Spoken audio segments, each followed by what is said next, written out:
Welcome, everybody, to another episode of Troubadour Talks. Today, we have a special episode, and we're going to be doing the Iliad. I have Molly Johnson, who is a part of the Literary Canon Club. I've talked about the club before. It's where we read through the literary canon from Homer all the way down to something in the 20th century. I haven't decided where we'll stop necessarily, but probably before Rand, actually, probably early 1900s is where we'll probably stop, or even late 19th century. So Molly was just part of a group that finished the 2 months of reading and discussing and going through and having conversations via the forum of the Iliad, the first book in the canon. This is the Iliad by Homer, written in the 8th century BC, about the Trojan War in the 11th century BC.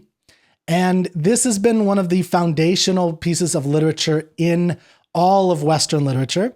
And so I thought I would have Molly and a few others. We're going to talk about aspects of the book that they liked and anything that is enjoyable. And, particularly with you, Molly, you have read the Iliad, you said more than once before this, or was it just one other time with the Iliad?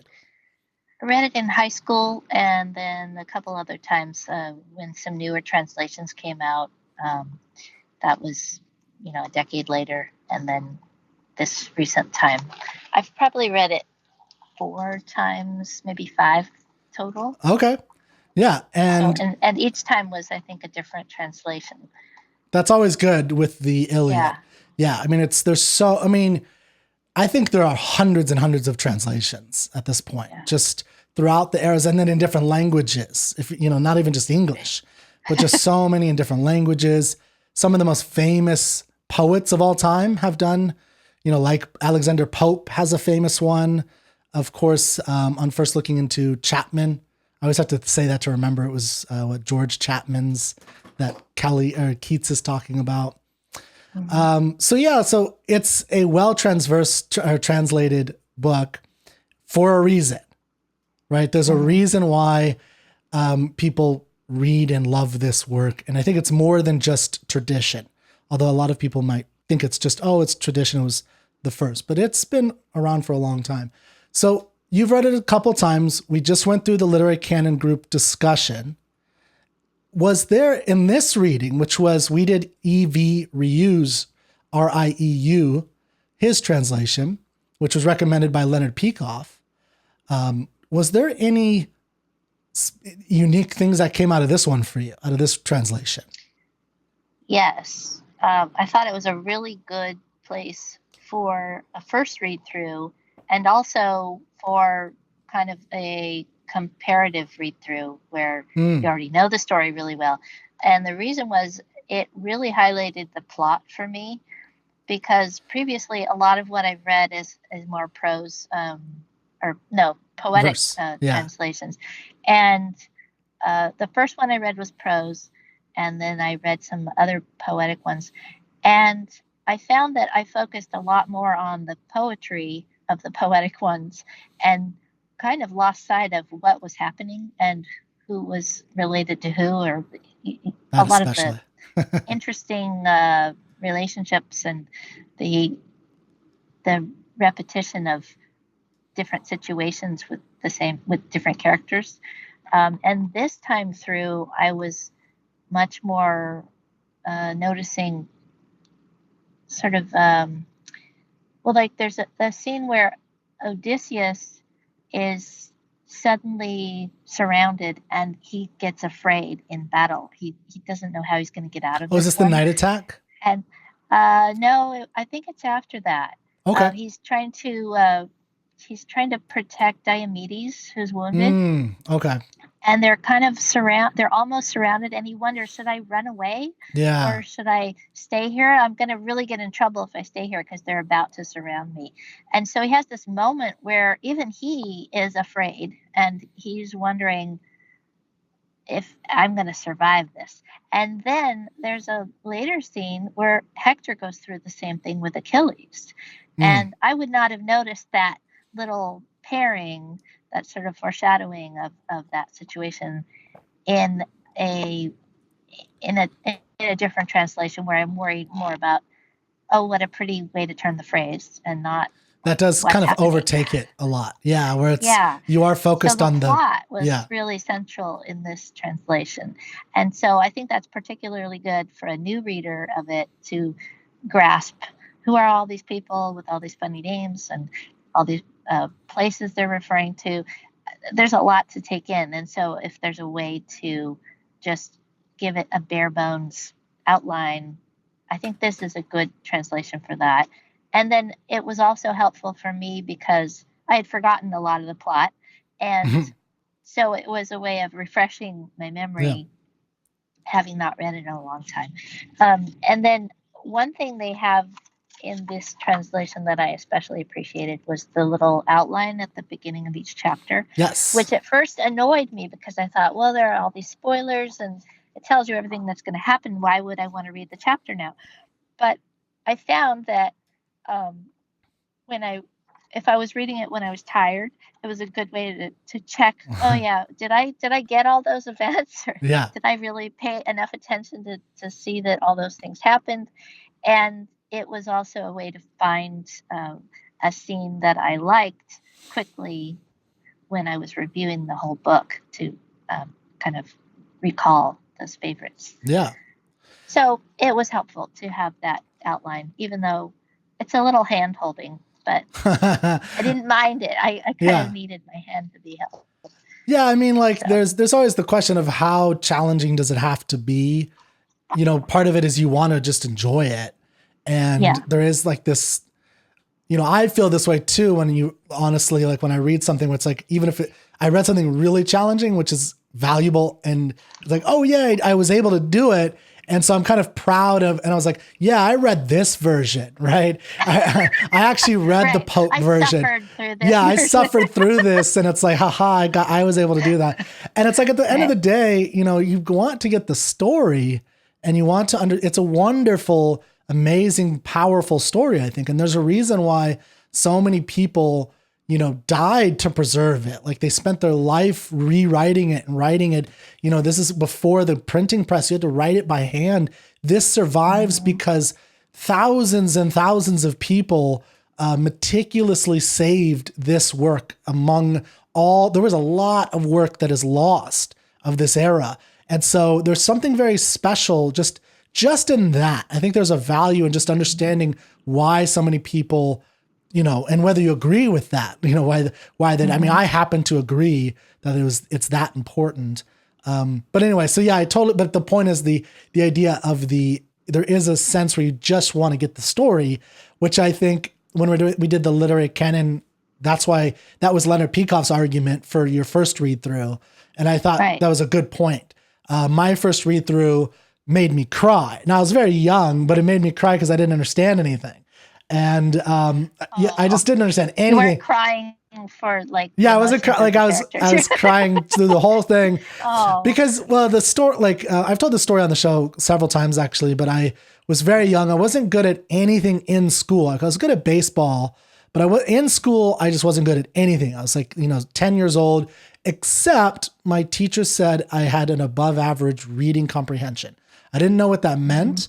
But I didn't really know what value was, I guess. But I thought, well, so I'm good at reading books. So what's the greatest book was my next conclusion. And I heard, so one of the teachers said, I think, the Iliad.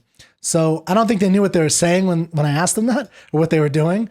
But I told my dad to go get it. And we just went to the Barnes and Noble. We just picked one off. He had no idea. And then so I read it. I don't even know what version this was. This was 10 years old. I made myself read through every word of it, and I didn't understand a word of it. I mean, painful. But it did like instill in me the desire to understand it later. So I've read many versions. I've taken courses on it. I've done a lot to try to understand it. And I think, it gave me that kind of like ability to push through a work, even when I don't understand, which is one of the things we talked about in the Literary Canon Club is you're not always going to understand everything. And so pushing through is a valuable, just push through. Like a lot of people will just stop. I don't get it. Throw my hands up and I'm done. One of the things we talked about is kind of the value of pushing through and then being able to see the whole and then coming back to it. Yeah. Well, there are definitely things I had to push through, even this time through, because What there in are parts particular? there are lots of parts I don't like, and Mm. there are lots of aspects of Yeah. it We talked that about this. I What's your dislike. least And then favorite my least favorite is the thing? catalog of ships because it's just Oh, boring.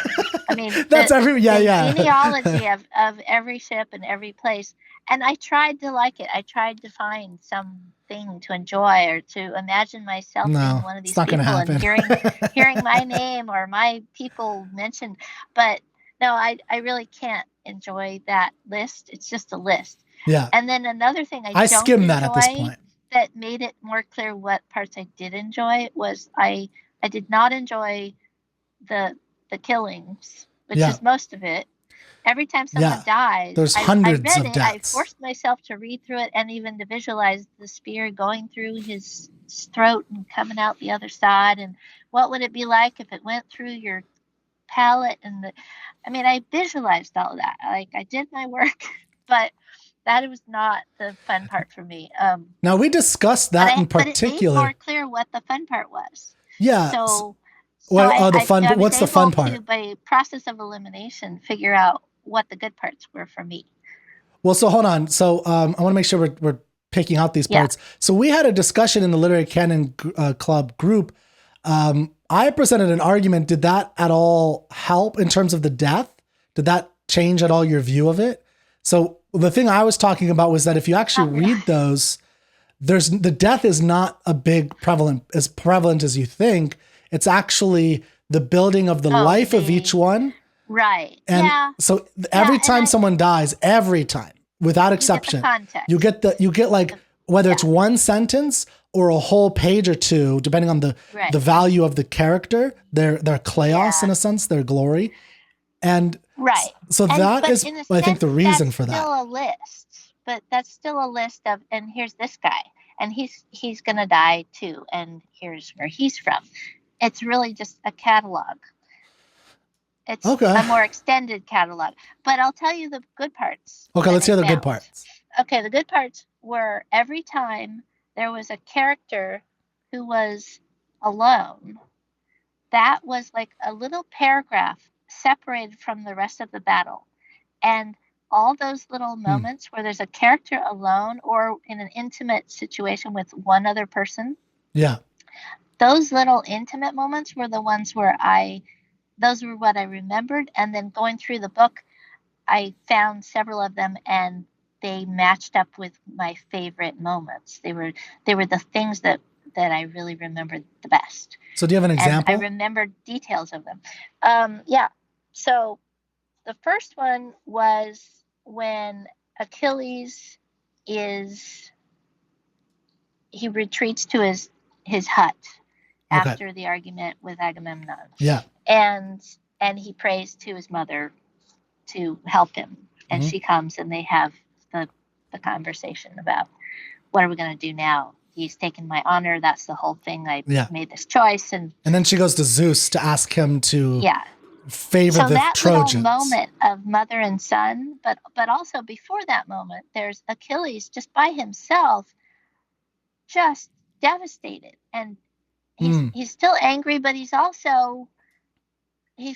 this whole complex set of feelings that he's just overwhelmed by, because the whole purpose of his life, his glory, his honor, has been just ripped away from him by this man. And so it's really short, but it's this really important moment. And to me, those little moments are the most exciting part. It's not, someone died or someone's spear went through accurately. It's the feeling being really strong and having it just wash over the character. And it only happens when they're alone. Yeah. So whenever there's a whole bunch of people around, there's a crowd in the battle. And so it's not armies. Versions like where Sarpedon is talking to one of the other Trojans about why they're the front of the spear. Like those conversations are not as interesting. It's it's these little moments. It's when they're alone. So Achilles is the first one, rightly so. And then the second one, I think, is Helen. Okay. You get this little tiny window into Helen's Interesting. thoughts and feelings Mm. because it's all about her. Like she made this choice or maybe she didn't choose. And here she is in Troy. Is she does she regret it? Does she miss Menelaus? And it turns out she does, and that's explicitly stated that she has these feelings of remorse, and she remembers her old life in Sparta and her child and her husband, and she sees all her Greek friends, and she weeps for that, and she weeps at her choice.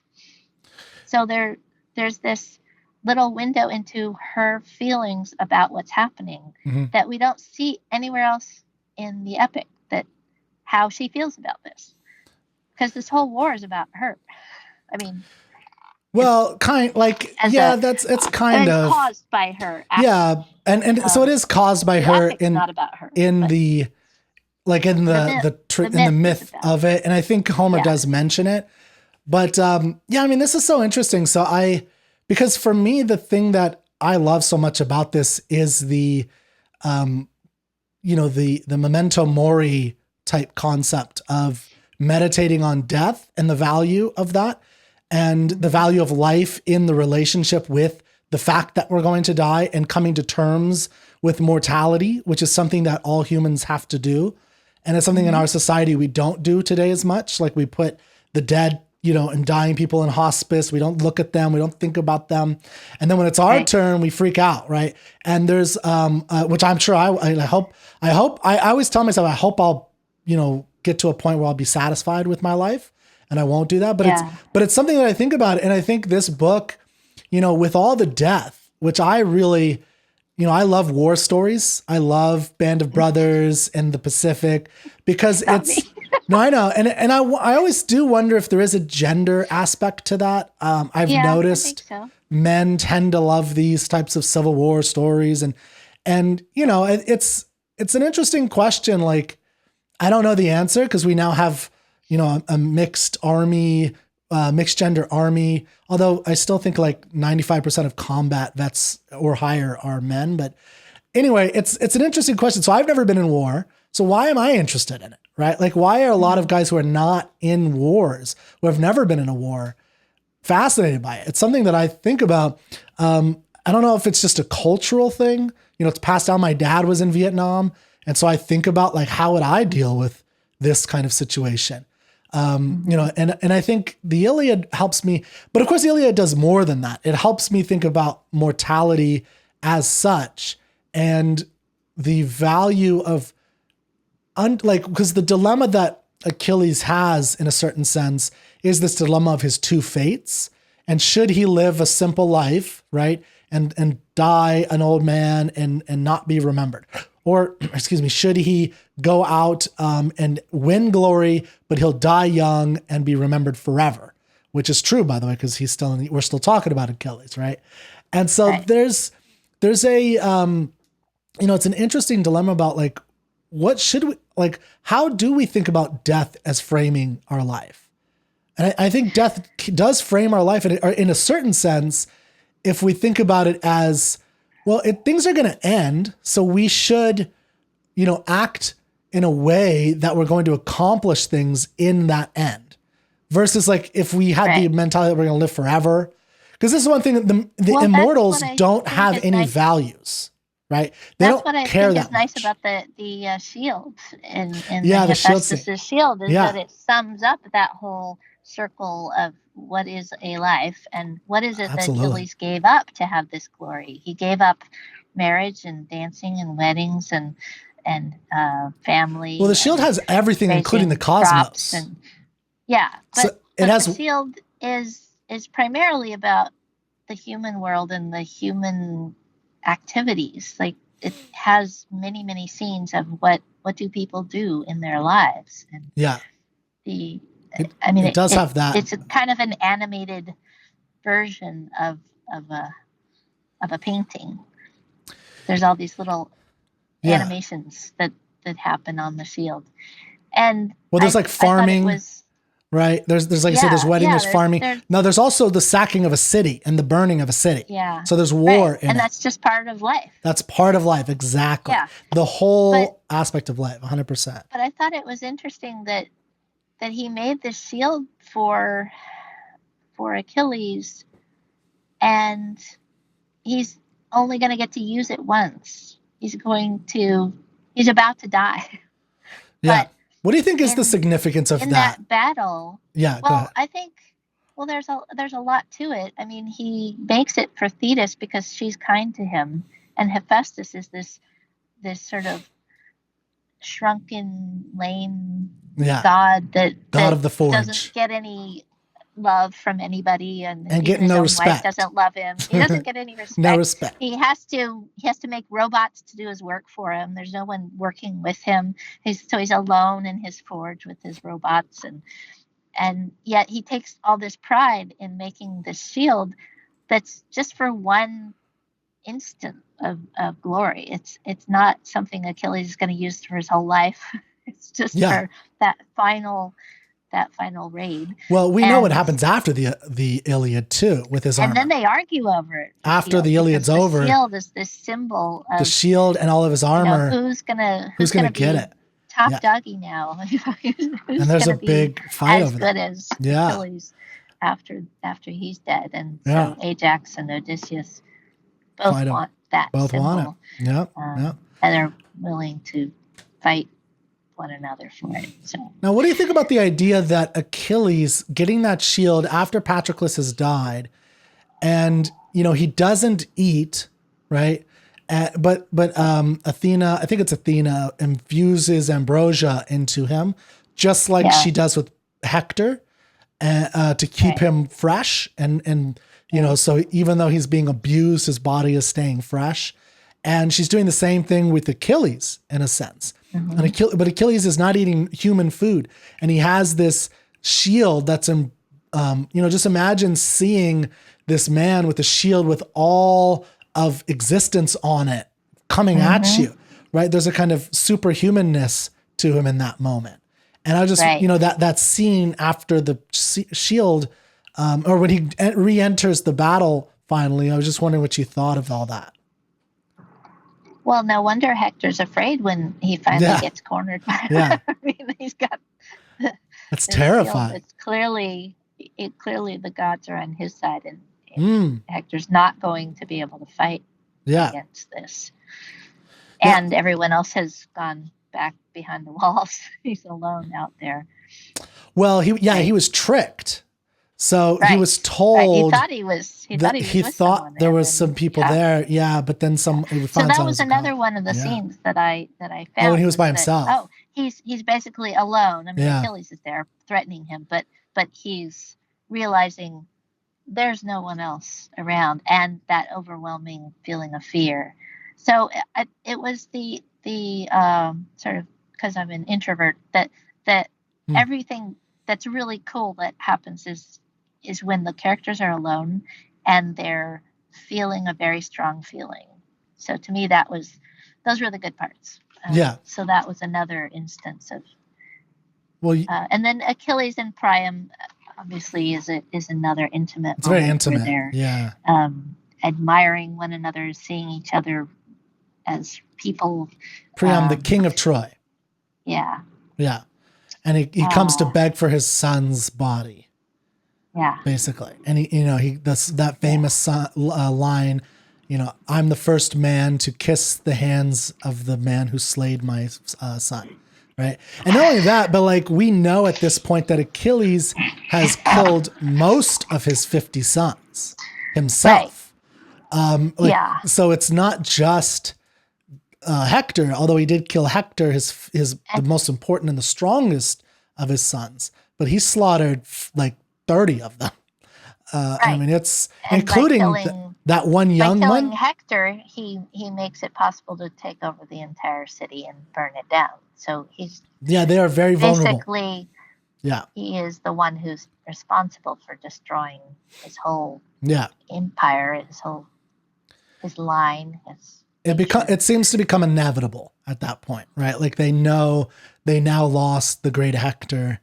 Hector is a great character. I know when a lot of people read it, he tends to be their favorite for reasons you said. I think that's an important thing is you see Achilles comes across much more superhuman, and he is. I mean, he is the son of a goddess, although there are other characters that are sons of gods and goddesses, of course. But he is the only character who knows his two fates. Most people don't know, and Hector doesn't know. And I like the way you said, he hesitates, or he when he's running away, he thinks that he can do it, and then he doesn't think he can do it. And he runs away when he's like, I can do this. And then he sees Achilles and then he runs, right? Like he has that, and he has that throughout the whole story. Like when he's meeting with his wife, early on in the book, he expresses this kind of thing of, we're going to be fine. Oh, and I'm probably going to die. So let's get you an escape route. Like he has that kind of dichotomy where it's like, yeah, I could do this. We're going to do this, but I'm probably going to die actually. But just in case, just in case, like, I don't know if I'm going to be able to do this. This is too much. So he has a back and forth that Achilles doesn't really have that back and forth. He knows, which is a really weird thing to think about. Like I always try to wrap my head around the idea of knowing, like going into a war and knowing you're either going to live or die. Right. And that is such, that's always true. No, you're uncertain when you're either going to live or die. No, but you don't know it. No, but like if you read the account of combat vets, like the thing they struggle with the most is the uncertainty of whether they're going to die. Someone like just randomly gets shot right next to them. Why that person? Why not me? Right? Like it seems so random, and a lot of them deal with it by accepting that they're just dead already, in a sense. There's a kind of pre-death to a lot of combat people, especially when they're in these World War II situations. If you hear stories of combat vets from like Peleliu in Japan, I mean, it's one of the most brutal battles. And it's the same kind of thing where it's like, they don't know. But it's just so weird to think about, like if they knew with certainty, oh yeah, so I'm going to choose to, love a woman and just be a normal man. So, I'm going to fight this battle. It's not going to be a big deal. And I'm going to go home. Like they don't know that. Right. And that's Achilles has that choice. He could just like fight a battle, say, oh, I'm done. I'm going to go home now. And then he's good. Or he can like fight full force ahead and he knows he's going to die, but he'll live forever. Like that's so unusual, obviously. Like humans don't have that awareness. It's very uncertain in battle. I don't know. I kind of disagree with you. I think that in a way he is an expression of the choice that men, usually men, even today, make to fight. That by choosing to fight, they are choosing, I might die. They could choose to but he doesn't choose, I might die. He will die. There's a difference there. Well, I don't... Hector has the more normal, I might die question. That's why his character... But Hector too seems to know that he will die. I think he teeters. But both ways. Like he's like, I could do this. Nah, I can't do this. I'm going to die. That's the normal way to think about this. I think there are several places, at least in this translation, that imply that Hector is pretty certain that no, there are. He is fated to die. Like So I think we're saying the same thing. He doesn't think that they can win. Yeah, I think we're saying that. I think we're saying similar things. They're still choosing to fight, even though they know they won't survive it. Well, so we only have a couple more minutes, so we'll just leave it like this. So you have, I'll sum up my view of this, and then we can wrap up. I think he does do that, and then I'll let you have the final word. I think he does do that, where he thinks we can do this. We're gonna, this can happen. And then there are times when he thinks we're gonna die. We're gonna lose. This isn't gonna work. He has both of those in there. The fact that they're both in there shows the kind of conflict that he has within him about his uncertainty, which is the normal way. And you see this with many other warriors where they think I can do this and then they don't do it, or I can do this and then they can't do it, right? And even the way it's described in their deaths, like they were, they didn't know that they woke up to die this morning and blah, blah, blah, blah. There's a lot of that where most characters are very uncertain of their fate, or at least that, they're not sure that they're going to die. It's very unusual to know that to know with certainty. Like I could die tomorrow. There's no way that I can know yes or no. Achilles knows, and that is very stressed about how unusual the fact that he has two fates. But that's my final word. So I'll let you have your final word, and then we'll wrap up our thoughts, and that's it. Okay, well, I'm going to bring it back to kind of our whole conversation, which is I don't see this as a book about death or war, but as more about relishing the things that happen before death, the life and the feelings that war brings up, the fear and the remorse and the love feelings that Hector has for Andromache when he's saying goodbye. That all those human feelings are in, and Patroclus, he's angry at Achilles. Yeah. He comes back to the tent. What are you doing still here? They're losing, and you're still mad about this. You're being ridiculous. I agree. And so all those emotions come out in those little vignettes, those little paragraphs where the characters are alone, and that is set against this backdrop of death and fighting and killing. And they're what Homer pulls out to sort of save and say, look at this too. This is also part of war. These feelings are also part of this scene. I totally agree. Yeah. So. I think that's I totally agree with that. Absolutely. Yeah. That this is what, when you're thinking about death, it's all these things, like it's really life. That's why the immortals are so important as a contrast, because they are the deathless ones. They don't have those values. Even with their own kids, they kind of only like them as a plaything, right? Right. Versus you're 100% right. And I think that's a great way to wrap it up, is that this is, when you have this war, it tells you these, or it provides, or it emphasizes, I should say, these life values and the values of emotions and loving a brother, a son, a city, a wife, a father, and so on and so forth. And your own life, as Achilles does, right? Like the value of his own life, that this is a valuable thing. So awesome. Well, thank you. Any last words, Molly, before we sign off? No, thanks for putting this together. This club has been a lot of fun. Yeah, it's been fun. And thanks for great. Yeah. It's been awesome. Thanks for inviting me to talk. And Troubadour Talks hopefully we'll have you back on again. This was fun for the Odyssey. Maybe we'll do this again. I know you prefer the Odyssey, so hopefully we can talk about that one. Great. Well, thank you so much. And thanks, Kirk. Yeah. Thank you, everybody. And we'll see you next time. Well, I guess there's actually other guests coming on, so hold on one second. All right. Continuing with the Iliad, I have on Marco Romero. We actually went to high school together, and he is now a member of the Literary Canon Club and a real estate megastar in San Antonio, right? So not a literature person, although you are a pretty good reader, but you're not, you don't study literature as a thing. You just read because you like reading literature, right? Right. I've always been focused more on the nonfiction, particularly self-help realm. But especially recently, we've been focusing more on the literary side, and Iliad has been part of that journey.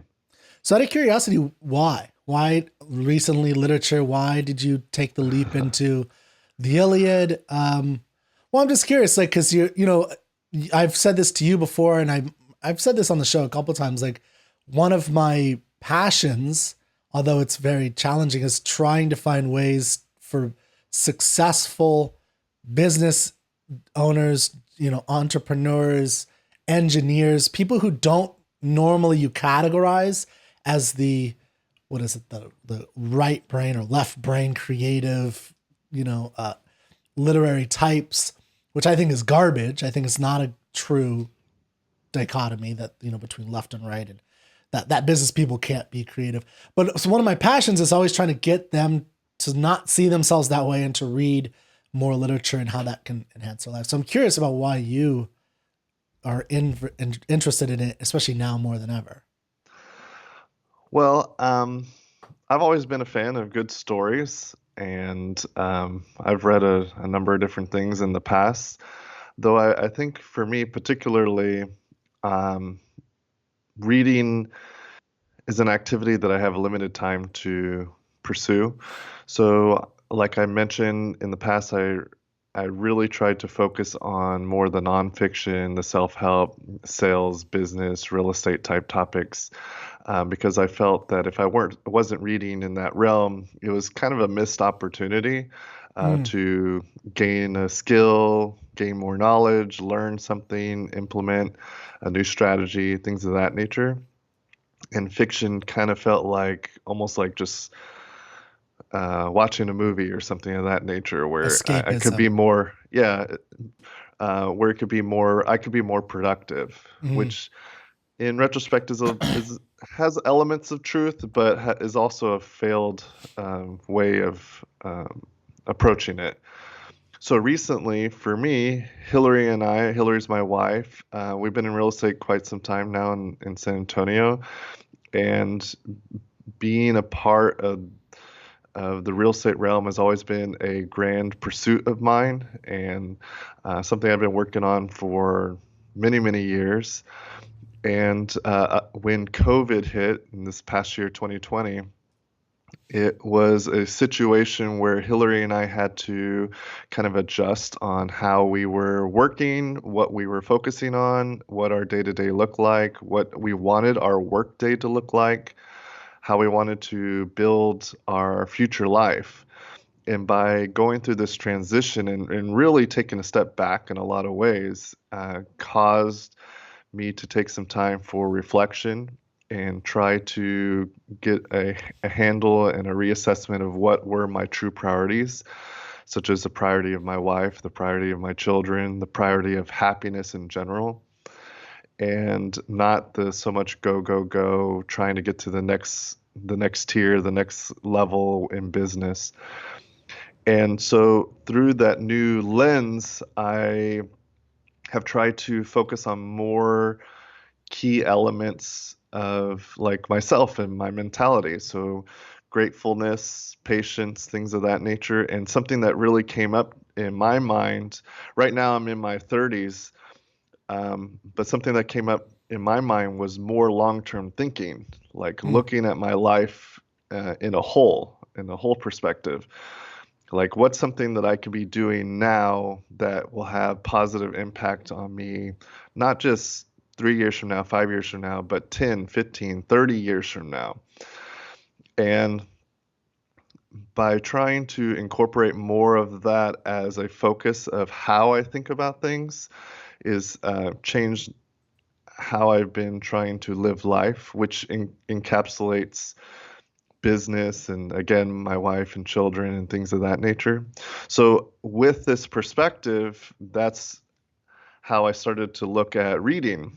Was like, okay, how rather than trying to do a lot of these things in the short term for short term gains, maybe this is one skill or whatever, what are things that are going to help me have more view on the longevity of life and the compound effect of that.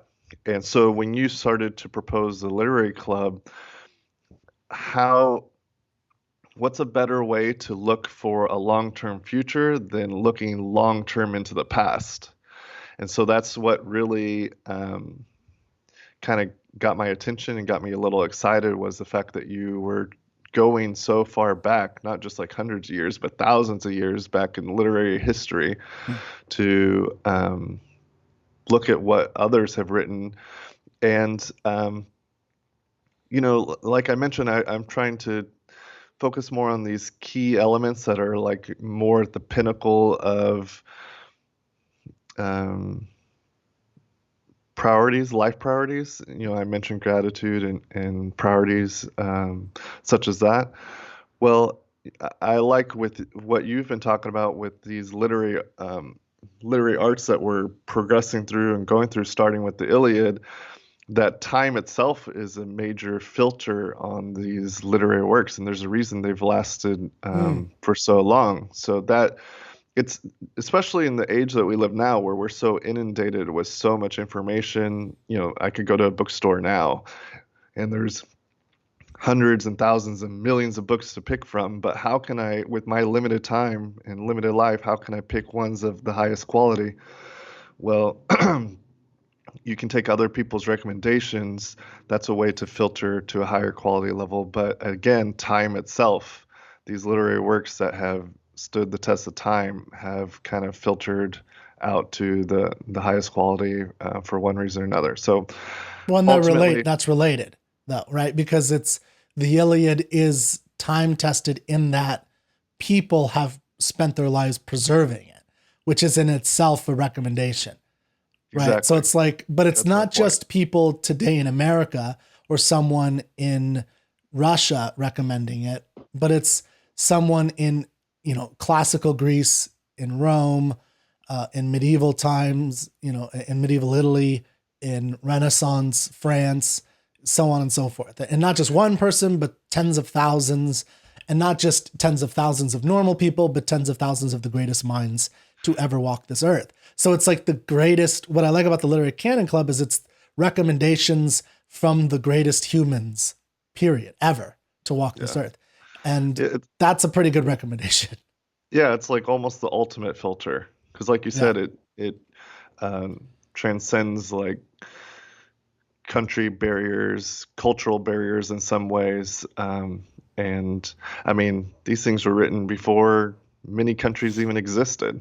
And so, well, definitely, before like all the countries that are today, like Iliad precedes even Greece. It wasn't Greece when the Iliad was written. But so let's hop into the Iliad and what that's about, because I think what you said is great and it's an important lesson. I like what you're talking about with time, because one thing I've thought about is, one of the arguments that people say is they don't have time to read the great works. And I think you don't have time not to read them, because of what you're saying is that you're only here for one lifetime, and you need that perspective of a whole 80, 90, 100 year, of your life. You need to put that perspective, in front of you as quick as condensed as possible. And that's what great literature does. That's the essence of it, is it condenses your life so you can visualize it, and then you can contemplate, a 10-year, like the values that are most important and the things that are most important to focus on. And the Iliad is the first one, and it's in Western literature. It's a great one, and we in the club just finished it recently. So, first, and starting with it, so you've talked about why you were interested in literature, these timeless values, essentially. So, what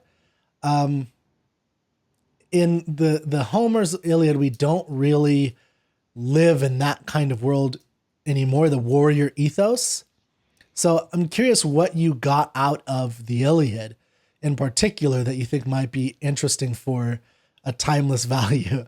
I wonder if there's anything, or if there's something else possibly going on with reading it. Does that make sense, what I'm saying? To an extent, yeah. Like what are the key elements? Yeah, I mean, because we talked about like fame and glory. There's Achilles and his abnegation from the fighting, and then he's drawn in by Patroclus dying, his death, and so on and so forth. So, there's the gods and their relationship. There's mortality and immortality. We talked, that's all in the Iliad. So, when we're talking about timeless values, what is it in the Iliad that touched you in a timeless way, if anything? I think the element that sticks out the most to me is the part that you highlighted, which has been, discussed a lot through the literary realm, is the two fates with Achilles. What are the two fates? So people who haven't read it yet. Sure. Well, Achilles, the most famed, most badass warrior on the Greek side, He's the son of a goddess, and he's basically given two potential fates that he's told early on, so he's very aware of what his potential fates are. One is a heroic early death, famed in battle and glory, that becomes infamous and allows him to have immortal legacy into the future. So not only will he be renowned for his death, but throughout history, he will be basically forever remembered for his It's early a heroic mortal's death. form of immortality, right? This is the Yes. only immortality available to immortals, is to be talked about after your death and forever, to be remembered forever, right? Yeah, through the realms of history. Through the realms of history. Yeah. Yeah, and so that's one option. The other potential fate for him is, And that he means does not- dying young. We have to emphasize that. Yes, That means he's going to die young if he has that fate. Okay, sorry, the other one. which is like roughly in the 20s, it sounds like, for him. Yeah, I mean, they don't say his name, but if he leaves as a young man, 14, 15, he might be 24, 25 by the time this is happening. Yeah. But So he's a kind of young like man. kind of like an Alexander the Great scenario, maybe a little bit earlier than that. Yeah, he was, I think, about 33, 34 when he died. But yeah, same. And Alexander the Great, I don't know if you know this, he thought of himself as Achilles, essentially reincarnated. Like he actually didn't know thought of that. himself that way. That Yeah, makes sense, he though. supposedly slept with the Iliad under his pillow. Although Oh, I don't, really? yeah, I mean, I don't know how that would have worked because there's 24 papyrus scrolls. Did he have like all these papyrus scrolls? There weren't books like this, like a book. It was papyrus scrolls. So like, what was he doing? I don't. But I think the image of it, that he loved it so much, was part of it. But anyway, so what's the second fate? So the second fate is, instead, Achilles will have a long life,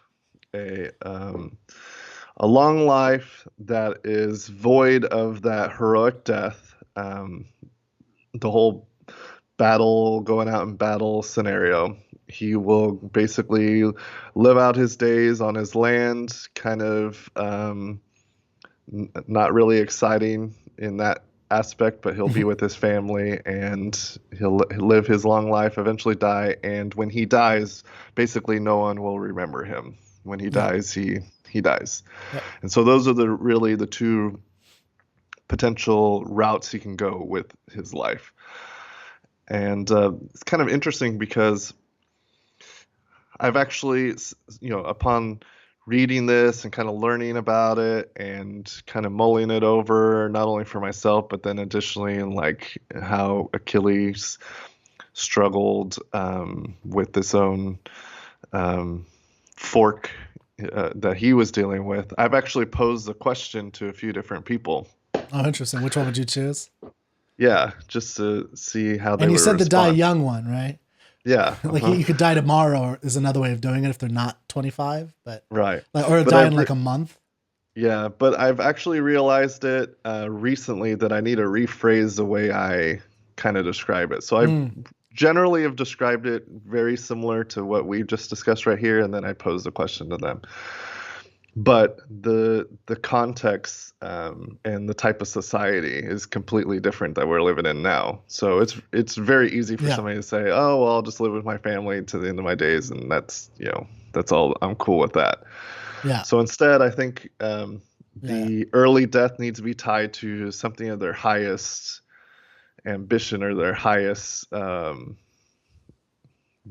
life reward. So if somebody wants to get in the NBA, it's like either you go in the NBA and you have you win the finals and then you fucking die, or you never get into the NBA. So it needs to be kind of framed in that sort of context. Oh, that's a good way of thinking about it. Yeah. So it has to be attached to a deep value of theirs, a personal value that they're striving for. And we'll say, yeah, so in 2 years you'll hit it, but then you'll die. So you'll die in 2 years, or you'll die shortly thereafter at some point, and you won't live until 80. Or that's a good way of thinking about it. That's interesting. So I haven't rephrased the question in that manner to a new party yet. So I'm going to start. So what would that look like for you, though? Like, what would be the greatest achievement that might be worthy of dying for? the greatest value it might be worth. Yeah, that's part of the reflection contemplation I've been having. Yeah. And so, you know, previously I was like, hey, I want to hit a certain level from a business standpoint, be wealthy and very influential in the manner that fits, my imaginary ideal. But I've kind of been changing that and kind of breaking that down and saying, what is it that I truly want? So I don't know yet, actually. I definitely know that it's a lot of it is about the people relationships. That's kind of one of the longest things that you can foster and grow, aside that's something that's internal. So, that's obviously starts with my family. But, I don't know. I'm in the middle of thinking all of that out, so I don't know. Yeah. So, I mean, Achilles, remember in the novel or in the story, in the epic poem, he chooses at the beginning to pursue the second fate, to pursue just finding a wife in Phthia, living with his father, or, seeing his father grow old and die and letting his father see him, and just having a family, farming the land, overseeing his people and just living a good life and dying. That's the choice he initially makes. Right. And, in the beginning. Well, I was under the impression he like default chose the early death. Like that wasn't even a decision for him. And then when he was wronged, then he was like, now I'm going to choose the second route. Well, so before the Iliad, the idea was that he was there for that, that the first fate, or at least the first fate would have happened for him. Yes. But he decided against that. And that's that's book one of the Iliad, is his deciding against that and instead choosing, and there's a whole deliberative process that he goes through in the Iliad, and he chooses to abscond from the fighting, to go away from the fighting, to leave it and say, hey, my life is worthwhile. And he says that explicitly, like, my life is of value to me.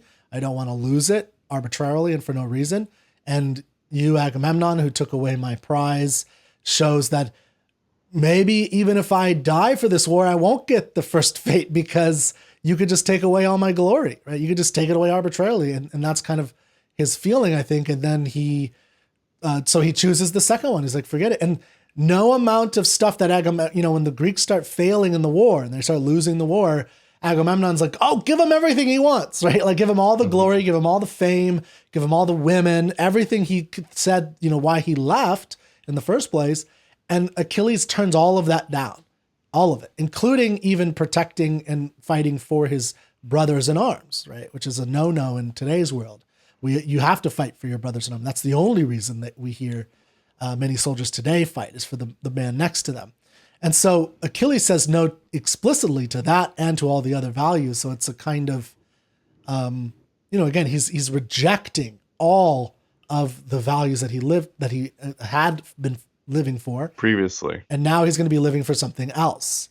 Now, of course, in Homer's view and in the Greek view, this is wherein lies the tragedy for him, because he is fated. But the contemplation part you're talking about, I think, is really important, because you could, if you're trying to think about it for yourself, are you fine with just the quiet life? And do you have to be renowned? Right? Is that an important value? How important, if it is, how important is it? And then I think another way of thinking about it is how death frames the importance of life. The fact that you are going to die, and that frames these values. I think I used this example in our discussion, but Ayn Rand has the philosopher Ayn Rand has this really interesting analogy of an indestructible, immortal robot. And an indestructible, immortal robot needs nothing, right? It doesn't need values because it can't die. So it doesn't need love. It doesn't need food because he can't die. It doesn't need friendship. It doesn't need to exercise. It doesn't need to work, right? Because it doesn't. So none of the things that are values to us, it doesn't need to plant crops and see them. All the processes that go involved in that in making those values happen. An immortal, indestructible robot doesn't need that. And the gods in Homer's Iliad are kind of like that. The humans, the mortals, do have those values, and they do need it. And so we as mortals are put in a really weird, view, is that we have a kind of godlike ability in our consciousness, but we know we're going to die. And I think what we learn in the Iliad, or one of the things we can learn, is the idea of valuing and the timelessness that you're saying, and finding those deep values and what they really are. Because your life is finite. Yeah, totally. I mean, you're right. Death is what makes life valuable. And then so because life is valuable, then since it's your own life, what are the actions that you can take to increase that value to yourself as you're progressing through the journey of life? Yeah. Because it's valid, because it's framed by it's going to end. So you only have so many. There's actually, in the movie Troy, there's actually a line I like with the Brad Pitt movie. And I like it so much that I don't remember it exactly. But it's basically, he basically says the gods envy us because we're only going to be here once. This is the last time. This moment will fade away. We will never be here again. The Greek gods are repeating life over and over again. They just see, heroes in the past, and they're there. And then, there's a kind of lethargy, and they don't care that much. Because again, it's just kind of a game for them. But for the mortals, it's not a game. Like, it's very serious. It's life and death. It's life and death. And a lot of this seems obvious, when we point it out, but it's so, I think, important to kind of grasp these fundamental truths about our existence. So, and I think that's what you might be saying about the timelessness, what's really timeless about it, why every culture, even Christian cultures, reasoned cultures of this, 16th, 17th, 18th century, the age, or like the 18th century, the age of reason, 19th century, like they all return and love the Iliad because it has that timeless and others in it, timeless value and perspective. Yeah. When I was reading through it myself, I didn't really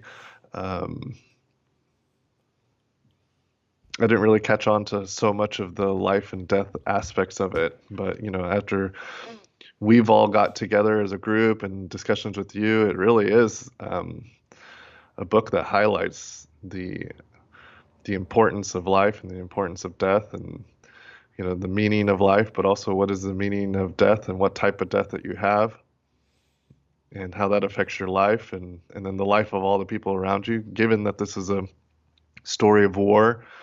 And there's people dying left and right in the book. It's it's obvious why it's so reviewed and gone back to and against stood the test of time. Yeah. So what's your favorite part of the Iliad?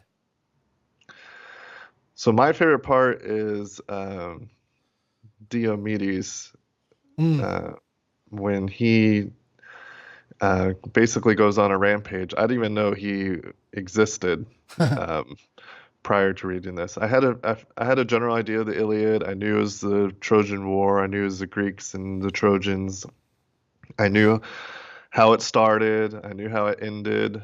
I knew Achilles was in there, and I knew Hector was in there, but I didn't know about Diomedes. But I really enjoyed him because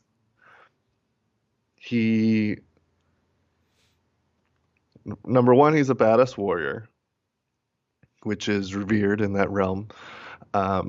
He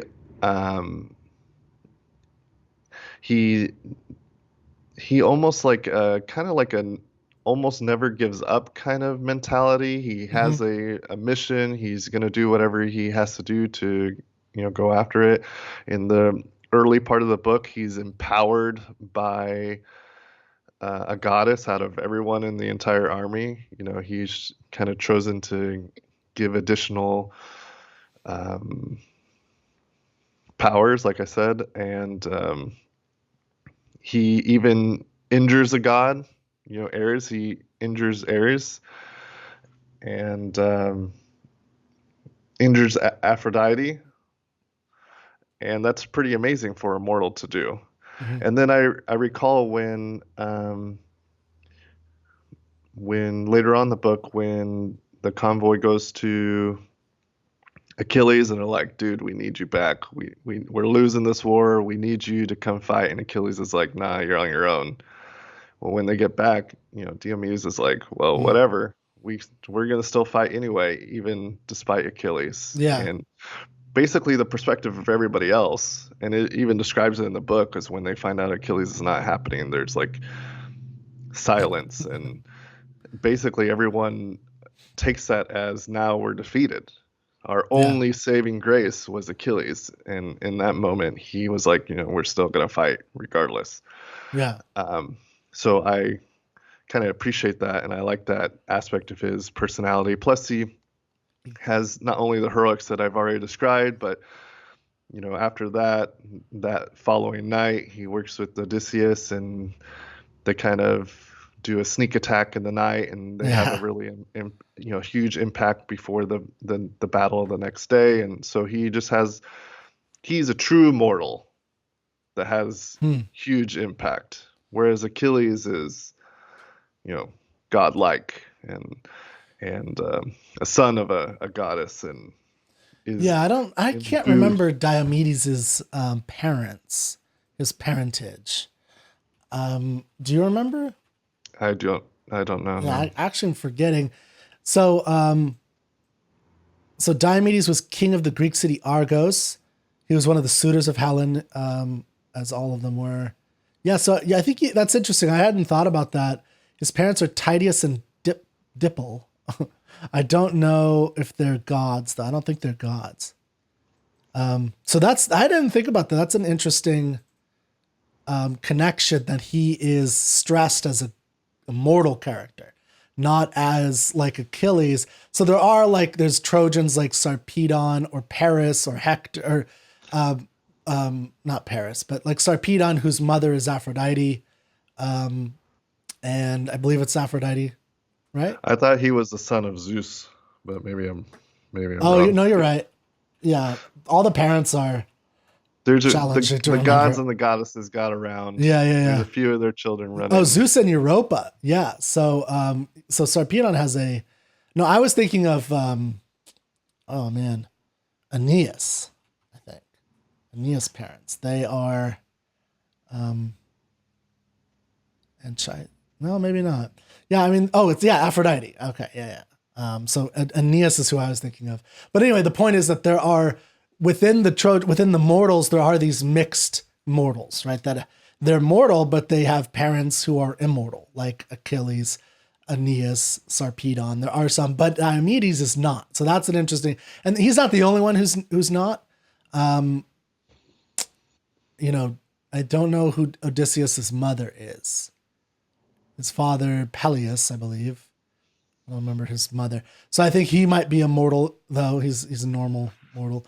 But it's very hard to keep track of all the parents. There's so many parents. Sure. I have not memorized all of them. But the point I'm trying to make is that what you said is interesting. Diomedes is given this great heroic moment. He's a great fighter, but he is a mortal.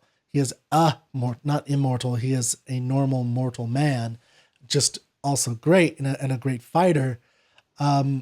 Also, so one thing that you're pointing out, maybe we can kind of end around here, that I think is a really good thing to think about with this story, is one of the things that makes it early literature and great literature and Western literature is that the characters are highly differentiated, that they're individuals with their own values, their own way of thinking. They're not kind of cardboard cutouts of just generic traits. So Diomedes has complexities, right? He's shown as taunting while he's fighting. Sometimes he gloats over a kill. He finds a man, Glaucus, I believe, that he has lineage with, and he's honorable and he doesn't harm him. Although he gives him not as good of a trade when they trade gifts, as Glaucus, the Trojan, gives to Diomedes, the Greek, right? Like Diomedes comes away a lot better than that. Like you said, he's brave all the time. He's positive, he's optimistic, and he believes in his own abilities and the abilities of the Greeks. And so he has these complex views. And I think you see this with Odysseus, with Aeneas, with Hector, Sarpedon. They're thinking, they're talking, they're speaking with values, and they have their own individual values. And I think with the little literature we have before this, you don't see that as much. And even a lot of the literature around this time that we know of, you don't see that as much. And that's one of the reasons why this is such a important, canonical work, is that all literature has that element after that, or any good literature has the element where each of the characters have their own set of, they're individuals, right? They're people in a sense. Diomedes is his own person who has his own views. He's not just a version of Achilles. You're right. I didn't really think about that. I guess that's something that we take for granted now with everything that we're inundated with. Yeah. But with how old this is, I didn't really consider, the diversity of characters, the character nature itself within the characters in the plot. I didn't really think about that. And something I'd mentioned too is that's been interesting in reading the Iliad and partaking in this with you and in the group. And you had kind of mentioned this briefly in one of our conversations, but just kind of seeing the influences of these works in today's society, but also throughout history. So, I never really was looking for stuff that had to do with Greeks or Achilles or anything of that nature. But now I've been starting to kind of notice little pieces here and there. And you've mentioned there's like echoes throughout history. And they might be in art and those type of things. So for instance, the other day, I saw a truck where they were Ajax plumbing. I found that quite interesting that they chose Ajax, and it made me ponder, like, why did they choose Ajax for their company name, Ajax Plumbing? And so there's little bits like that, and as we go and learn more and we read more, we'll be able to see those, and then we'll be able to see just these different connections that were in plain sight but hidden to us just due to our lack of knowledge or experience. So I find that to be interesting as well. Yeah, no, I definitely think the Greeks are all over, the names of the Greeks, their influence. We have something in the Literary Canon Club called Art Inspired by the Iliad, and we're going to do this with every book. So there's art in painting, music, poetry, novels, in every art form, sculptures that are inspired by these works, all the way from ancient to modern to today. We see this not just in movies like Troy, which are explicitly about it, but that's part of it. Like, we're still telling that story, like the 2004 movie made by the Game of Thrones, one of the David Thrones producers. I can't remember if it's David Benioff or whatever, the other guy, but anyway, Dan and David, I don't remember which one it was, but so there's echoes to it, but also just, there's like the names and then the themes, like the ideas of rejecting, like to some degree you could think Achilles shrugs, right? So you have Atlas Shrugged by Ayn Rand, and you could say Achilles shrugged. Like he's now of course he's not a John Galt on any level, but just the idea that rejecting all the basic norms and ethos of your society that you grew up with. I mean, that's something that Achilles does, and we see that quite commonly in literature, where some outsider is saying no to everything in their society. I'm saying this is not right, and I'm done with it. And then, what happens to them, or that's kind of an interesting story. So yeah, I think that's interesting, and there's something important about drawing that out. So, okay, any last thoughts on the Iliad? And then we'll close out here. No, it was an enjoyable read. It's definitely different than novels that I've read in the past. And it helps that I was able to read this and have discussions with you and be a part of the group just to kind of bounce ideas off and help revelations occur that might not have occurred, or help them occur a little bit more hastily than me trying to find this information or come to the realizations on my own. It's definitely a book that I would like to revisit down the road. And, if it's kind of like when you finish a great movie that kind of has you thinking about it, later that day or like a few weeks later. Like Ex Machina is an example of a movie that the ending I was thinking about, for a while. The Iliad is an example of that. And well, hopefully Ex Machina is an example of the Iliad doing that. Yeah. Iliad probably does it hopefully on a grander scale. Yes. Well, I'm giving my I know, just kidding. My microcosm. Yeah. But yeah, so the Iliad is something that I've pondered about, been thinking about. I like, just having this conversation with you to kind of bounce it around, and and trying to incorporate more of those type of stories in my own life, I think is important. And so, yeah, I recommend people to read it. All right. Well, thank you very much. And I appreciate it. Thank you. All right. Welcome to another Iliad. We're going to be doing 3 of the Iliad. I have Heather Schwarz. Now, you said, I just want to make sure I'm pronouncing your last name, because I just realized I say it with a heavy T. I didn't realize I said it with such a heavy T. So it's, yes, it's said with a T. So it is said with a T, but it's spelled with a Z. So it's spelled Schwarz, but it's pronounced Schwartz. So that's why I thought it was Heather Schwarz. But okay. So we have Heather Schwarz. She's part of the Literary Canon Club, along with Molly and Marco, our other guests for this episode. And we are going to be doing little mini episodes on the Iliad because we just finished it. And Heather, this was your first time reading the Iliad? Or you read it before? Yes, that I remember anyway, yes. Yeah. And definitely your first time with E.V. Reuse, which was... I had read it before, but only once. But I had read mostly verse translations. Now, you have read the Odyssey, and you said before this, did you read a verse translation of the Odyssey, the Fagles? Yes, and I don't know if it was the Fagles, but I think I read excerpts from the verse translation, so I don't even think I read the whole thing before. Oh, the Odyssey. Okay, so this is, so we're actually, just so everybody knows, we're actually in the process of reading the Odyssey in the recording of this right now. So this is your first official all the way through of the Odyssey. So that's really cool. That's right. Yeah, it's great. So that'll be interesting. So I think with you, first impressions is helpful. With the Iliad, it's an intimidating book. A lot of people, everybody's heard about it, but very few people actually read it all the way through. And so it's an accomplishment, I think. It's something to be proud of. But I was just curious, your first impressions in reading this challenging epic poem. Well, I really liked the translation. I thought it was very easy to read.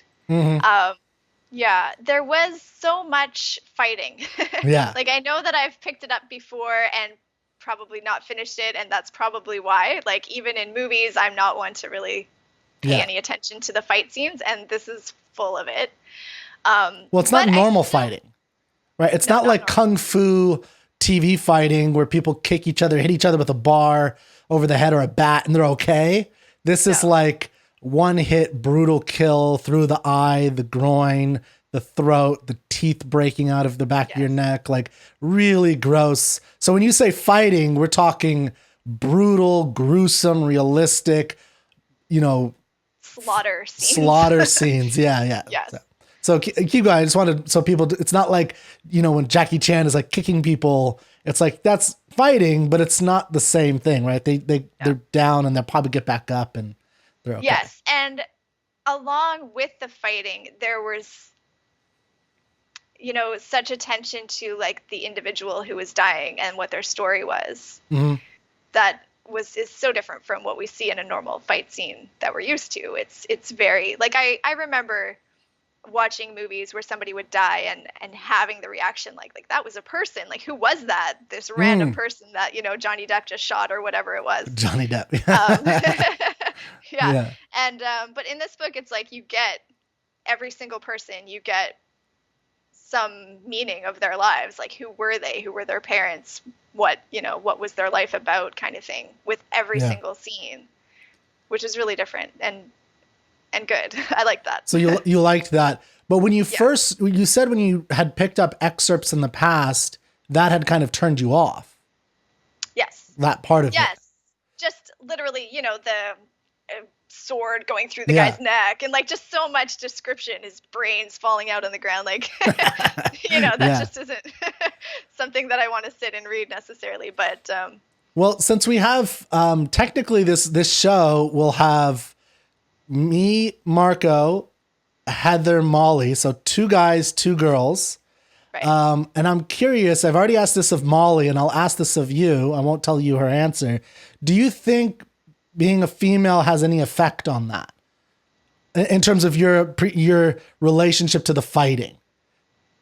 Well, it must, because obviously there are people in the world who enjoy these fight scenes, and it sure isn't me. So maybe that's because I'm a female. Well, yeah, I don't know, because I have heard some, like there's a professor that I've listened to a lecture, a female, Elizabeth Van Diver. She prefers the Iliad, which is unusual to the, and she's an expert on both. And usually if they have a preference, and often it's, you know, the Odyssey, but she prefers the Iliad. So I don't know if it's a male female thing or if there's something else going on, but I was just curious if being, you know, if there was maybe something culturally or whatever that, cause I'll be honest, I love the fighting. It's awesome. Okay. I love Band of Brothers. I love Civil War, movies. There's just something about, you know, obviously the brutality of it is horrifying, but there's just something where my father was in Vietnam, and I kind of think about how would I, you know, deal with war if I was ever, you know, I think I might be a little old now, but you know, when I was 18, I had to sign the draft card, you know, cause I might, you know, so it's always on my mind. It's always been on my, how would I deal in war? And I'm just curious if there's like a difference in interacting with it, with the text. Sure. Well, I mean, for one thing, I would say that there is a lot more going on than just the war. Yeah. So, you know, that keeps your attention. But I also, it's like a different way of looking at war. Like you shared a poem with the group that was sort of contrasting the Iliad with like a modern person who's involved in a war. Mm-hmm. And like the different way that it seems so bleak for them, you know what I mean? Whereas in the Iliad, when they're fighting, like there's so much meaning in what they're doing. Like everything that they do is somehow attached to their own honor or, you know, their personal, what they're trying to accomplish with their life. Like it's so meaningful for every character. Whereas like with war and with war stories now, you get the sense that it's like big, like world powers, and it's not personal, you know what I mean? Oh yeah. So I found that really different about this book, and it made it easier. It made it maybe possible for me to read and enjoy, because it was like you didn't get the sense that you were watching this meaningless battle that was gory and for no reason other than gore. Like you got the sense that this is something meaningful that these characters are doing. Yeah, no, so I think the reason I always bring up like Band of Brothers and the Pacific is because I think, for me anyway, in terms of modern movies and shows, those do similar things where you really, you know, like it's one of those things where it's almost like Game of Thrones, where you think this one character is the main character, you get to know him, you love him, and then he dies very early or something, right? And there's a real pathos to seeing his life, his home life, you know, the woman he loves, the things that he does and things like that. And you see that, you know, he dies it's very similar. And to me, that movie has, or that show, or those shows, and Saving Private Ryan, which is kind of the predecessor, has that kind of feel to the war, where it shows the futility of death and of war in a sense, where it's like these people are dying, which is exactly, I think, in the Trojan War, or in the Iliad with the Trojan War, that's part of it, is that you have these, you know, the best youth of that generation was all slaughtered on both sides. Many of them, like the best of the best, the Achilles, the I think Diomedes survives, but the Sarpedons, Hector, right? These Ajaxes. the Ajaxes, yeah. Although Ajax was after the Iliad when he dies, Right. actually. Yes, I just read the part. Yeah. Yeah. Okay, you read that in the Odyssey. I just read about that in the Odyssey. Where Yeah. So his was, but he does die, in a sense because of the ethos of the Iliad, because he commits suicide after the war because he doesn't get the armor. But anyway, so I just think that you're right. And it's one of the things that I love about the Iliad is the idea that you get a sense of these characters, even small, minor characters. Every death, I think has at least a line about what they were before they died. So a lot of people who read this think that, oh, hey, this person, it's just like, oh, this is brutal. And they, today we read this and that's what we remember often. But if you take a closer look for a moment, you'll see that Homer at least puts a line. Often he puts many sentences, a paragraph, or even a whole page, depending on the greatness of that character, or, a whole book. Like Patroclus gets a couple books or whatever, a couple chapters. So anyway, I just think that that's a very good point that people should remember about the Iliad, that gets to the theme of what Homer's trying to accomplish in building that. So, yeah. So why do you think it's so gory? Like, why did he add all of the details was that just cultural or? Yeah, I think that's a good question. For me, so one of the things that happens in the Iliad is that there are very few what's called walking wounds. So you could actually look up a tally, scholars have tallied this all up. Most people in the Iliad, if they get hit, die.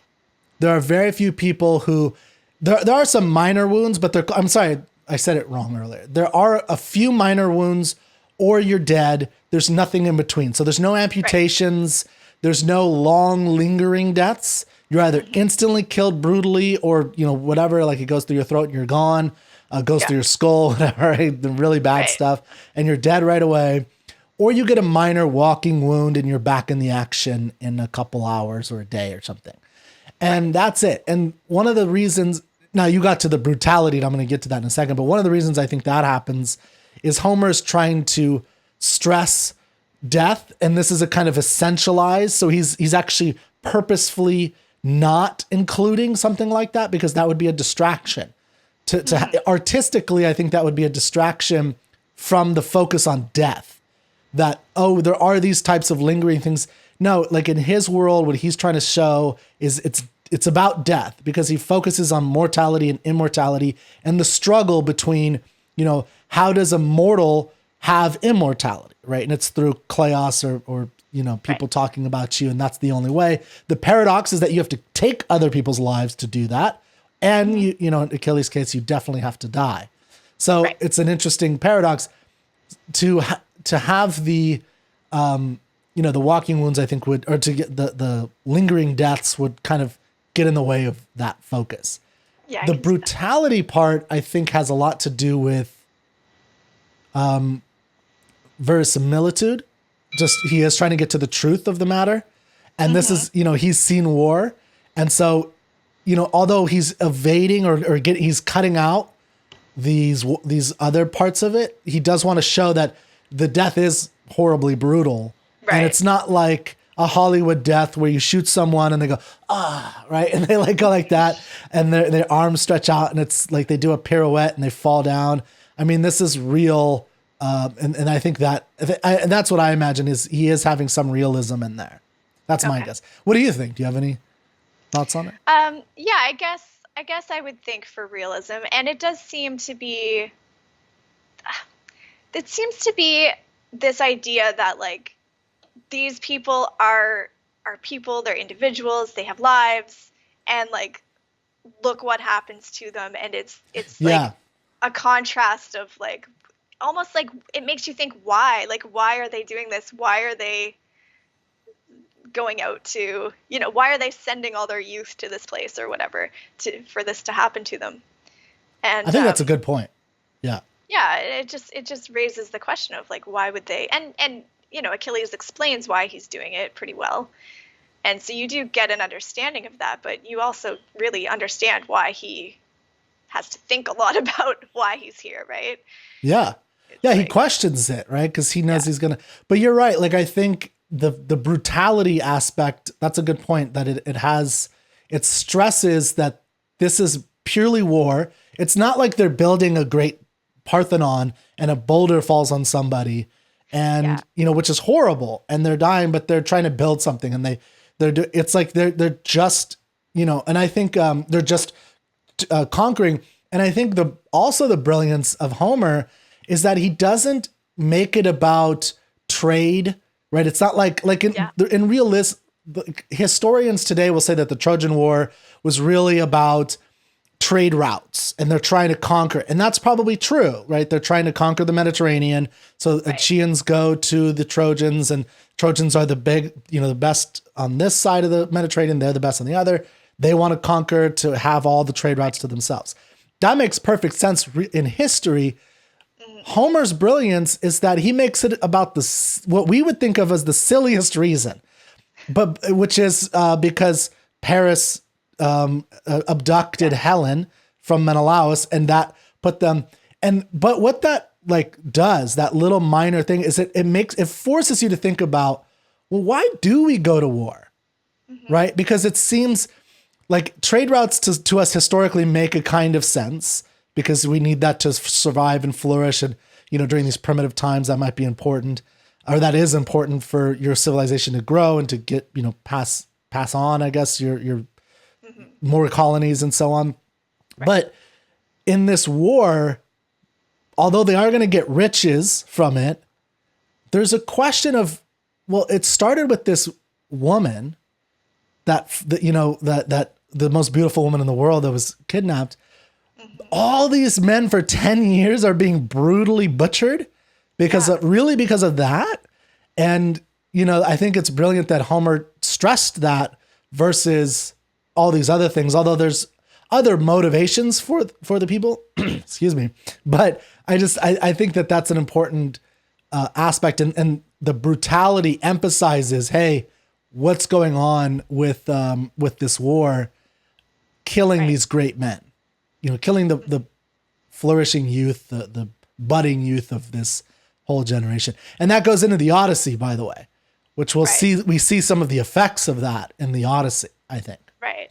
But that's a good point. Yeah. So, okay. Do you think that Homer, do you think that Homer thought that was enough of a reason? Like, do you think that Homer, what was enough of a reason?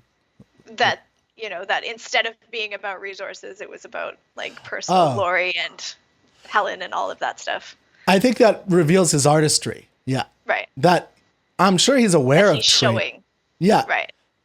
Excuse me. I'm sure he's aware of trade routes and the importance of trade routes. I mean, it's the 8th century, he's getting, we know historically, for instance, writing is coming from other places during his time. He's one of the first people to really be writing down things in general, with whatever the cuneiform B or whatever it's called.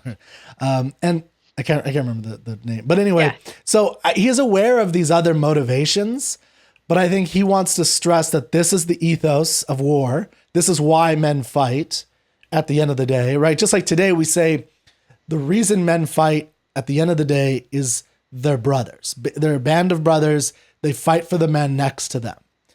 That's one thing. Although I like the Band of Brothers, and because actually they do talk about the moral part of that war, which is unusual in history. A lot of wars are not fought for that kind of moral reason, unless it's religious. I guess you can say it's a moral reason.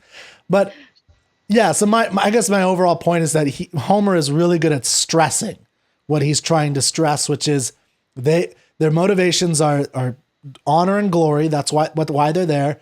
But it all started with a dishonorable thing, the abduction of Helen. And yet look at how brutal it is and how monstrous this thing is.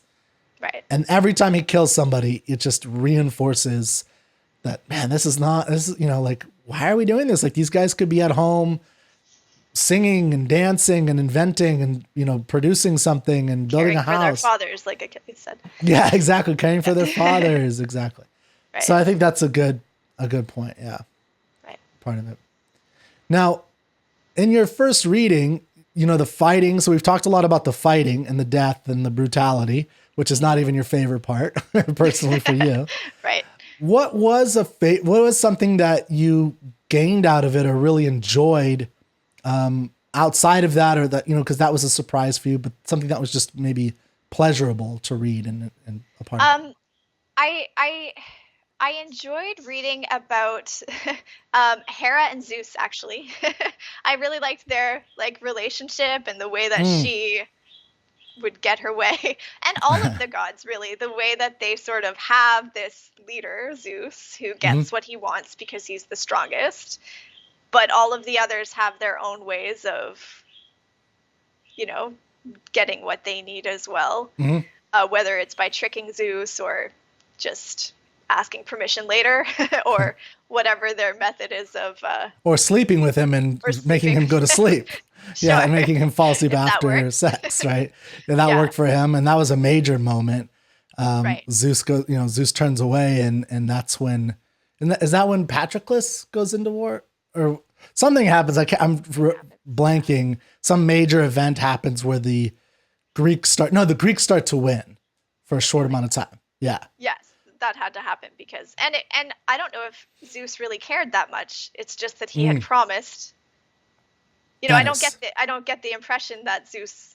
Well, and I don't think he did. He what's Achilles' mother's name? Thetis. Yeah, she had to really argue with him and convince him to help the Trojans. But then once he decided, like that was a solid decision. It was, you know, the others then had to resort to trickery or sneaking in order to get what they wanted. So I thought that was interesting. Yeah, I mean, the gods in the Iliad are very interesting. A lot of people, so I know there's like the seculars who try to ignore the gods in the Iliad, which I think is a mistake, because they play a major role, and a major and direct role in the Iliad. More than you're reading the Odyssey, you probably have noticed they don't play. I mean, they're in there and they're important, but they're not quite manipulating or taking people out of the battle. What's that? Except for Poseidon, right? Well, okay, we'll talk about, so he is doing something. And like I said, I don't think they're involved in it, but I mean that they're not involved in the Odyssey. They are. But I guess what I'm looking at is with the Iliad, when you're looking at their family dynamics, they're yelling at each other, they're making fun of each other, they're ridiculing each other, they're cheating on each other, they're arguing with each other, they're calling each other a cow or something, right? Like it's just a weird stuff's going on all the time. And then they're interfering on a regular basis by going into the battle specifically, but also and even fighting each other at some points, like with Athena and Ares.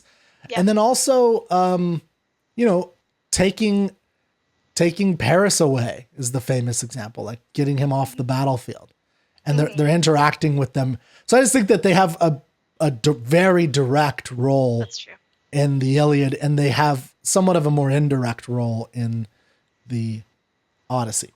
But anyway, I think their dynamic is really interesting. It's a very good point to think about when you're reading the Iliad, is what role do they play, and why is Homer writing so much about them? There's whole sections that just focus on the gods. That's right. And their whole, like, up on Mount Olympus, which you don't really get as much in the Odyssey. It's like, it's like he takes the camera and he goes into Mount Olympus and, hangs out with them a little bit. Yeah, that's right. That's really cool. I like that. Yeah. And their dynamic is weird, right? Like it's very childish. And some people have called it like a 70s sitcom type feel.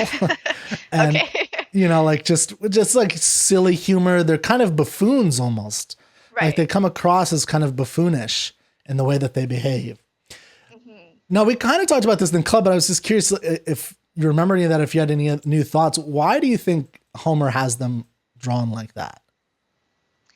Yeah, that's a good question. And it is, like I think you pointed out then, the question of like, we see them and they seem to be acting so much, but like, are they really influencing anything? Is anything really any different than it would be if they weren't involved? And it's hard to know. And I've been thinking about that as I read the Odyssey too. I don't know how much you want to talk about the Odyssey, so I won't. Yeah, whatever you want. Okay. Yeah. Well, so in the Odyssey, in the beginning, Telemachus is really young, and it seems like he has this idea that he's going to go and find his father and then get rid of the suitors. But it seems like he couldn't really pull that off on his own.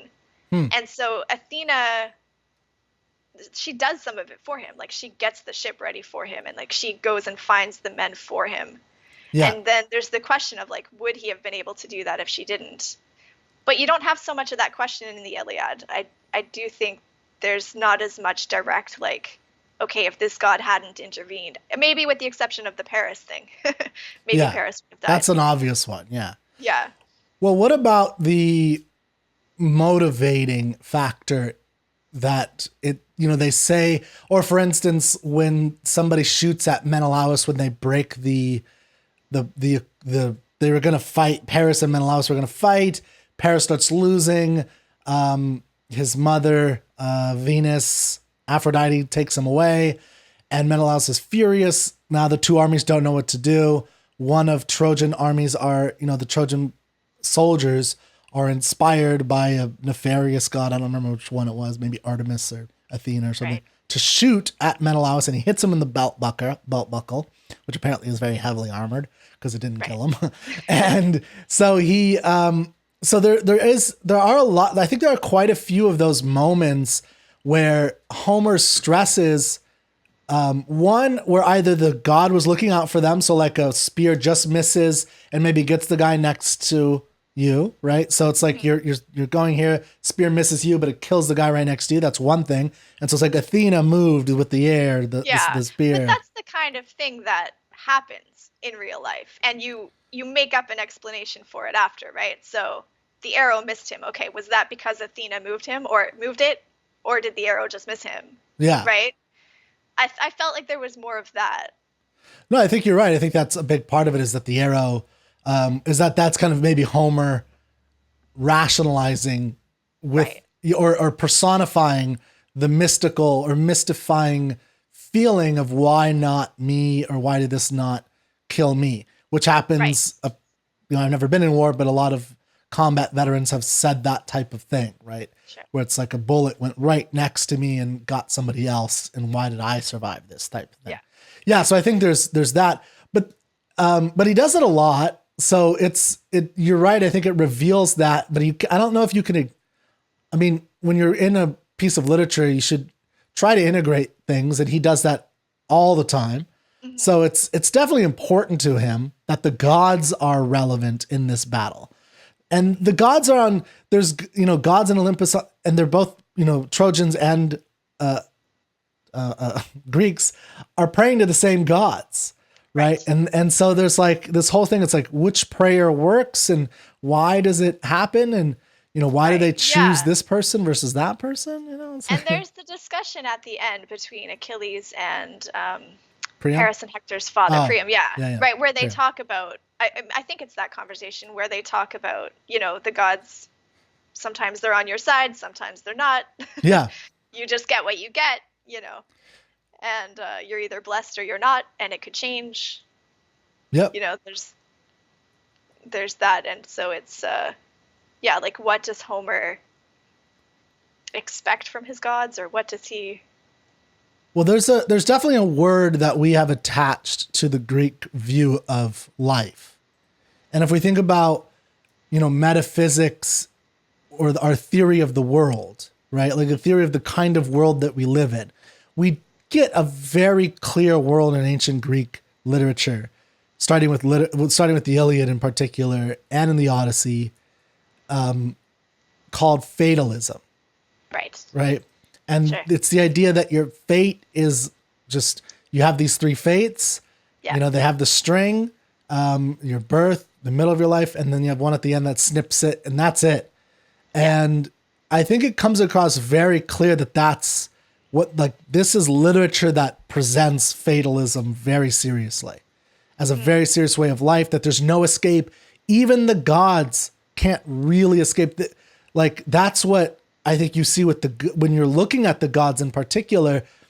Zeus will say, well, he's fated to die, but I can extend it a little bit. And how he dies is going to change maybe a little bit, but he's going to die at this basic point, right? And maybe I have a little bit of tug and pull with what I can do with the stuff of his death at some point.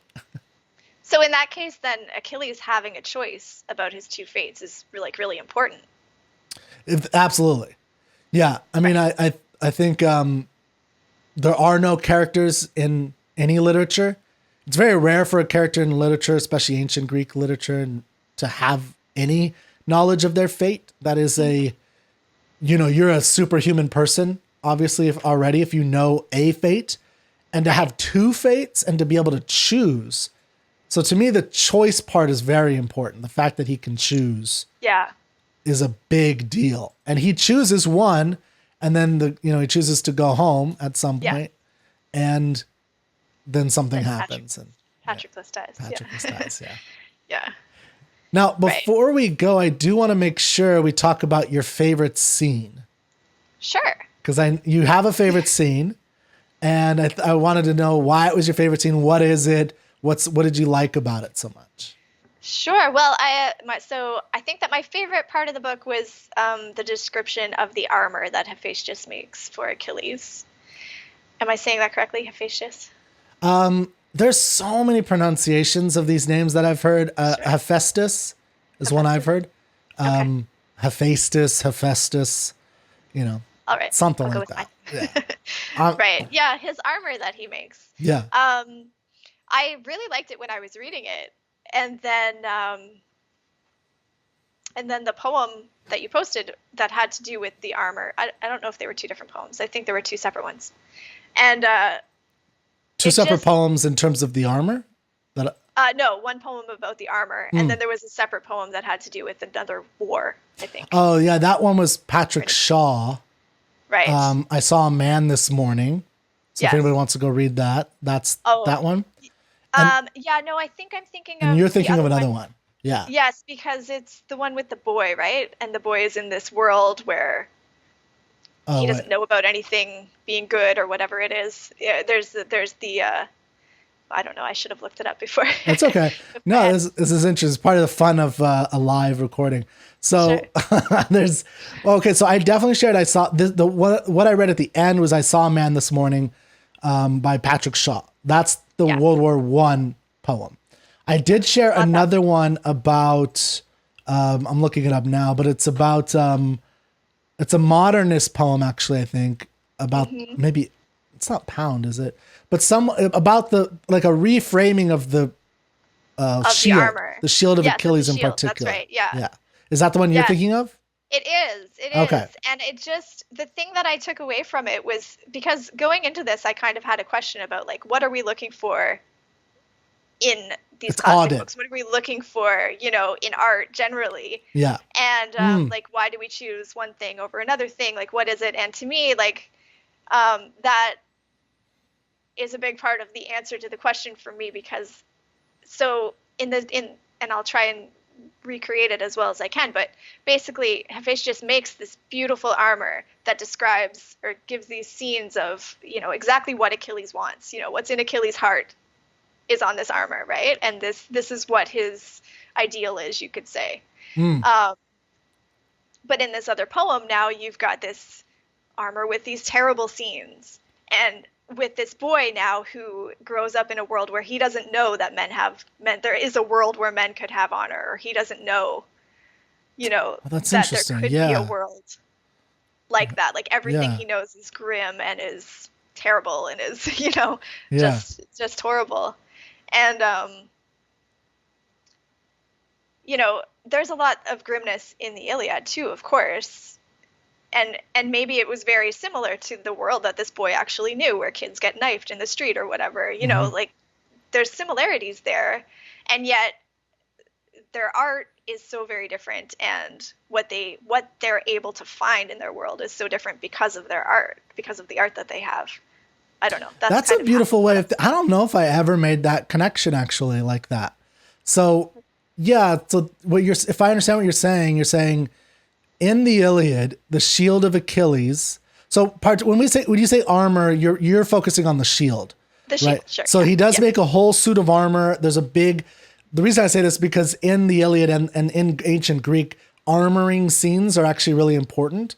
It's, it's part of like becoming this warrior, and they make a big deal of putting on the greaves and the waistband and the belt and the plume hat with the horsehair and stuff. But the shield is, like you're saying, it's almost like architecture in the sense that it's practical. It does something very practical. But it has a painting of the cosmos in the Iliad and scenes of domestic bliss, in a sense, like of towns in domestic bliss. But it also has these brutal, siege scenes, which is right. So it's kind of like an artistic. When you read the description, it's like an artistic description of the entire theme of the Iliad, about the cosmos, the life and death situation, mortality, immortality, because you're going up into these immortal gods that are depicted, and everything in between. Like it's all of existence as it's known to the ancient Greeks or to Homer. Right. And that's that's Achilles' world, in a sense, represented in one image, one complex, multiple of images, but in one shield that is actually protecting him as he goes into a godlike mode. Yeah. Yeah. It's going ahead of him, right? It's in front of him. It's protecting him. And there's I think when you read those sequences, when he goes back into war, there's a kind of terror that he invokes because of that. Because, I mean, imagine seeing someone, and Homer stresses this, where he doesn't eat. They infuse him with ambrosia. He doesn't sleep. So he's he turns into a non-human for a few books of the Iliad. And then if you can imagine like this, he has this huge shield that's embossed with, or embossed whatever, with this image coming at you and slaughtering everybody around him. I mean, this is a very terrifying image in and of itself. Now, so if I understand you, so you're talking about that scene, and then the poem is The Shield of Achilles by W.H. Auden, Auden. Yes, that sounds so right. Yes. I would go read that, especially, it's a good poem on its own face. Now you're saying something really interesting that I'm gonna have to read it again and think about it, because I think you're right. Is that there's this kid who is not, doesn't have certain values, and the value, this Achilles world, because the poem by Auden is describing depicting a new type of shield. Is that right? Yes. That's right. Yeah. With barbed wire and with dead things and So it's like a World War I type vision. Yes. So it has some visions of World War I, and there's a lot of parallels World War I to the Trojan War, and I think there's a lot of comparisons, like the futility of it, right? Like, why did we fight World War I of all things? World War II makes more sense, but a duke got shot and we're all going to war. Like, what? So anyway, I think there's a lot of comparisons, but your last conclusion, if I'm understanding it correctly, is that it's the art that it represents, and it shows you the role of art in our lives, that this boy needs the shield. And that's why he becomes the type of person he becomes in the poem, and Achilles becomes the type of person who loses his best friend and dies That's right. in that. That's really, I think that's great. Yeah. I love that. Yeah, I'm going to use that. I'm going to steal that. I'll say Heather Schwarz gave it to me, but I never thought about that, but I think that's true. I think that's a good way of putting it. Yeah. Yeah. And I guess, it was sort of the art within the art, and then what do we get out of reading any of this literature? And to some, one of those things is that we see another way of looking at the world in hopefully a better way, Yeah. Not that everything about the Iliad is beautiful or whatever, but it is a way of looking at the world, that things are meaningful and things are personal, as opposed to some other things that we read these days that don't see it that way.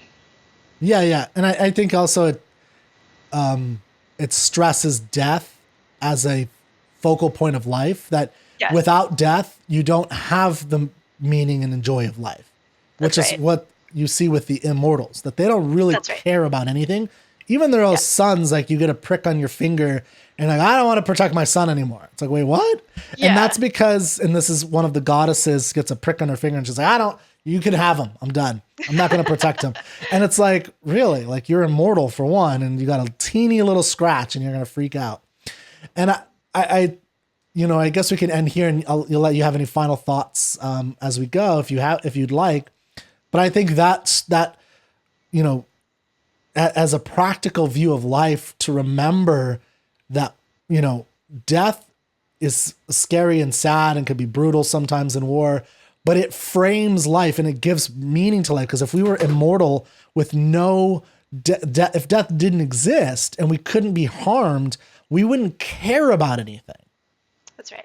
Right? We wouldn't care about our kids or our wife or our husband, because we're here forever. Like those things wouldn't matter to us. They would lose all, And you wouldn't joy. have any motivation. Like the You gods wouldn't care. have, Yeah. short-term It's just a motivation. play thing. Something to like kill the time. Oh, this fun war, just kill the time. I'm going to sleep with this guy to try to distract them. But really at the end of the day, they're going to, torch Troy anyway. So what does it matter? And so you get that sense. Okay. Any last thoughts, Heather?